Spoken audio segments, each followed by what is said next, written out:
Flexão de coluna no deadlift. Será que é errado eu realizar, a flexão, eu curvar a minha coluna na hora de realizar um deadlift ou até um agachamento?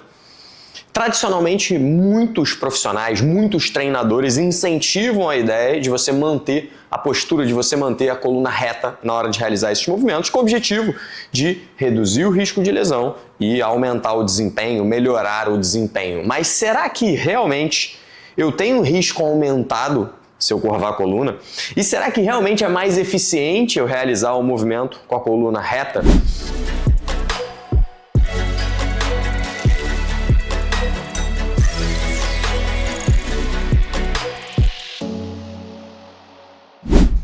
Quando eu falo sobre isso, é sempre importante a gente puxar o contexto. Por que o contexto? Porque a gente está falando de pessoas iniciantes ou de pessoas avançadas? A gente está falando de atletas de algumas modalidades, como por exemplo, o levantamento de peso, o powerlifting, ou uma pessoa que simplesmente quer melhorar sua saúde, qualidade de vida, estética. A gente está falando sobre curvar a região lombar ou a gente está falando de curvar a região torácica? Então, qual região vai ser curvada? E para a gente começar esse nosso processo, a minha última pergunta já envolve, inclusive, a explicação. A gente está falando de postura neutra, mas você sabe o que seria uma postura neutra? Do ponto de vista teórico, uma postura neutra talvez seja diferente do que você imagina. E por que todo esse debate começou? Por que tudo isso começou? Se a gente for olhar historicamente, o que eu percebo é que teve um determinado momento histórico que alguns pesquisadores, inclusive um pesquisador que recebe o nome de Dr. Spino, Stuart McGill, um grande pesquisador, um cara que eu tenho enorme respeito e admiração, foi um pesquisador e tal, um professor que influenciou muito uma geração. Mas nesses estudos iniciais dele, ele sugeriu que a coluna ela tinha quantidades finitas de flexões, em algum momento iria haver uma lesão. Só que esses estudos foram feitos in vitro, ou seja, não era com uma pessoa viva e tal. E qual é a diferença disso? O ser humano ele tem a capacidade de adaptação. E quando a gente pega uma coluna, obviamente de alguém que já não mais está aqui com a gente, ou faz teste de modelos matemáticos, e expõe essa coluna a repetidas flexões, em algum momento essa coluna quebra, mas no nosso dia a dia não é isso que acontece. Inclusive, esse grupo de profissionais sugeria que até abdominais deveriam ser abolidas e fazer um trabalho muito mais de estabilização segmentar. Então, de novo, acho que toda essa discussão começou com esses achados, especialmente in vitro, que não foram replicados em vivo. Esse é o primeiro ponto. O segundo ponto, o segundo aspecto que eu quero chamar a atenção é sobre a questão da postura neutra. Muitas pessoas acham que postura neutra é você ficar completamente rígido, é uma única posição, é algo fixo. Só que, na verdade, o que a literatura identifica, até desde 1992, num estudo do Punjab, o que ele mostrou é que a postura neutra ela é um range, ela é um arco de movimento, ela não é uma postura fixa, e ela é caracterizada simplesmente por não ter, vou até ler, existe a mínima restrição de movimento oferecida pelas estruturas passivas. Então, tendões, ossos, enfim, ligamentos, existe um arco onde não existe tensão nessas estruturas. A gente consegue movimentar. Isso é o que o Punjab chamou de postura neutra, e foi exatamente isso que eu queria chamar a atenção. Se a gente for colocar de novo, numa questão histórica, antigamente era proibido curvar a coluna. Depois, a gente percebeu que, existe um range nessa coluna. E atualmente, o que a gente tem visto é que, em primeiro lugar, é muito difícil detectar essas curvaturas, essas mudanças na curvatura. Tem um estudo que foi feito pelo Falk e colaboradores em 2021, que pediu para fisioterapeutas analisassem quando havia curvatura na região lombar e, de maneira geral, em média, eles levavam aproximadamente 34 graus para conseguir observar a curvatura na região lombar ali, gerando o que a gente chama de butt wink ou a retroversão pélvica. Então, é difícil detectar olho nu mudanças pequenas, que sejam relevantes. Essa detecção visual, ela não é simples, mas ainda assim a gente consegue detectar e a gente sabe que quando a gente detecta, já houve uma grande flexão maior do que a gente imagina. Além disso, tem estudos que mostram que não existe uma relação direta entre dor lombar e flexionar a coluna. Você pode flexionar a coluna para realizar um levantamento, não ter nenhuma dor.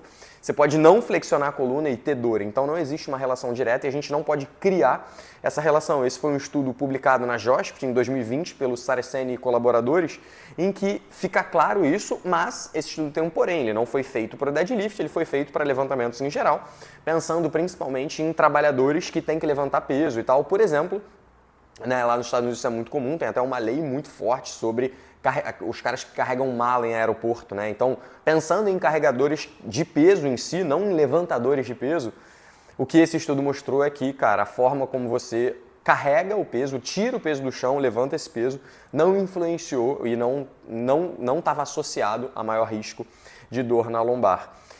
E por último, né, ainda trazendo um pouco dos achados científicos, Malstow, em 2021, mostrou que provavelmente a nossa coluna pode ser até mais forte em flexão.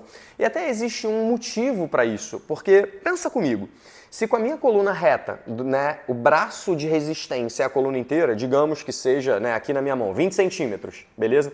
Quando eu curvo essa coluna, eu não tenho mais 20 centímetros de braço de resistência, eu tenho uma distância menor.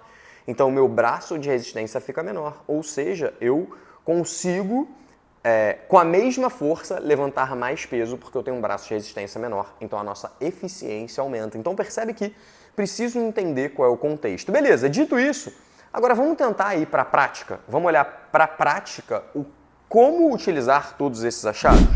Então vamos lá, na prática o que eu faço com os meus clientes, como é que eu tenho feito com os meus clientes. De maneira geral, eu oriento eles a minimamente manter a curvatura nos levantamentos, especialmente para um cliente iniciante. Por que isso, Rafa? Cara, para um iniciante existem muitas coisas que eu gosto de considerar. A primeira delas é que, frequentemente, ele não consegue manter a curvatura porque ele não tem consciência corporal ou porque ele tem uma restrição muito grande de mobilidade da cadeia posterior. Então eu avalio a cadeia posterior para saber se ela é ruim, isso está justificando eu curvar a coluna para tirar a barra do chão, ou se não for, né, um problema de mobilidade posterior, muito provavelmente é uma questão de consciência corporal e eu gosto de orientar e ensinar o meu cliente a ter essa consciência corporal. Com o passar do tempo, eu posso optar de forma intencional por permitir que esse cliente flexione, seja lá qual for o motivo. Então, para pessoas iniciantes, eu ainda sou um pouco conservador, tentar ensinar, manter e tal, até para que ele ganhe consciência corporal e eu entenda se existe uma limitação que justifica isso. Beleza, esse é o primeiro ponto. Para iniciante, eu sempre faço isso. Agora vamos começar a olhar para o ponto de vista geral. Então, ó, se liga, curvar a coluna, será que é sempre igual? Então vamos olhar para alguns aspectos, ó. Primeira coisa eu posso estar com a minha lombar estável, mas eu posso curvar só a torácica. Não sei se é possível perceber isso no vídeo, mas a minha coluna aqui está reta e eu curvei só a torácica. Vou voltar a minha torácica e vou curvar só a lombar agora, ó. Percebeu? A minha torácica continua reta, mas eu botei o bumbum para dentro. Então, curvar a lombar, curvar a torácica, são coisas diferentes e dependendo do contexto isso pode ser relevante.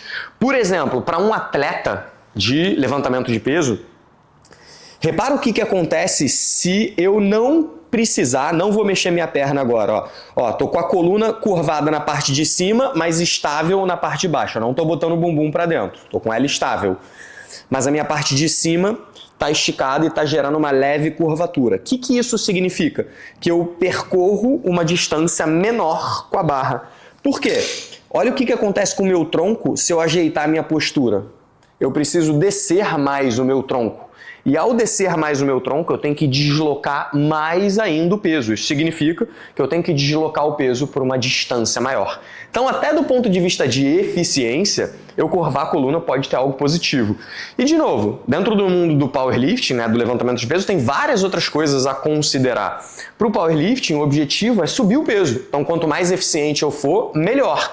Para o meu cliente iniciante, com o objetivo de estética, saúde, qualidade de vida, talvez seja interessante ele ter essa força de tração da escápula, que é um problema que a gente encontra frequente aqui de pessoas que têm uma postura ruim, que querem melhorar um pouco essa postura, não querem mais ficar com a postura para dentro. Não que isso seja um problema, né? A ciência já mostrou que isso daqui não é um problema que de repente, né, vai ser ruim para você, mas do ponto de vista estético eles querem isso, eu melhorar a postura do meu cliente a utilizar uma carga mantendo as curvaturas, ativando as musculaturas da escápula, também pode ser positivo. Mas, de novo, se o objetivo for pegar carga, existem muitos benefícios de você fazer uma leve curvatura, especialmente na região torácica.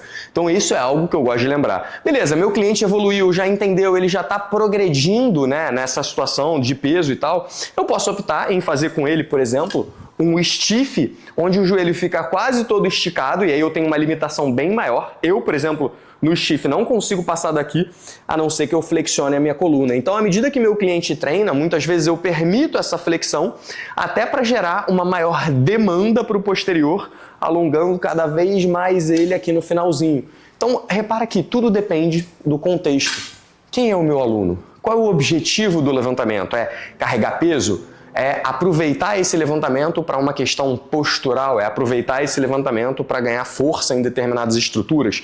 Então o contexto sempre importa. Por isso que é difícil a gente responder de forma efetiva, só pode ser assim, só pode ser assado. E eu gostaria de lembrar, né, depois de ter dito sempre isso, né, que eu gosto de ensinar e começar com meus alunos de maneira, com uma postura mais neutra, ganhando consciência, mantendo escápula fechada, tal, mas eu entendo que existem vários benefícios de fazer de outras formas, especialmente dependendo do contexto, mas o que eu gosto de chamar a atenção é que esse talvez seja o meu viés, baseado nas pessoas que eu atendo, baseado no contexto que eu convivo.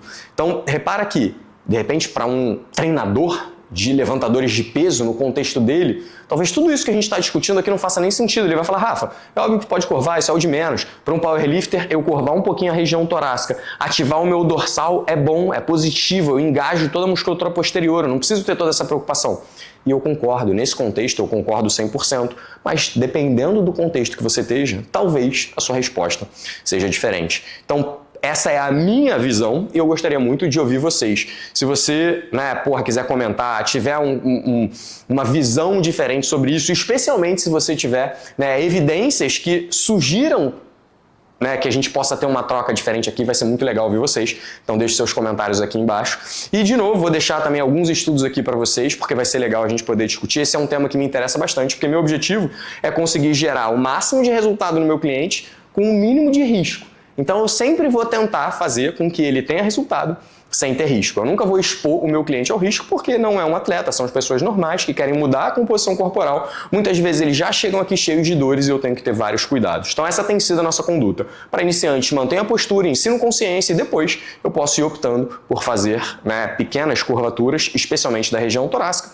Eu acabo ainda sendo um pouco conservador com a região lombar, mas visando o objetivo principal do levantamento. Beleza? Bom, é isso, galera. Espero que vocês tenham curtido. Se você assistiu aqui, curte o nosso vídeo, comenta, compartilha com seus amigos e tal, que isso sempre vai nos ajudar a poder criar cada vez mais conteúdo para vocês. Valeu! Fui!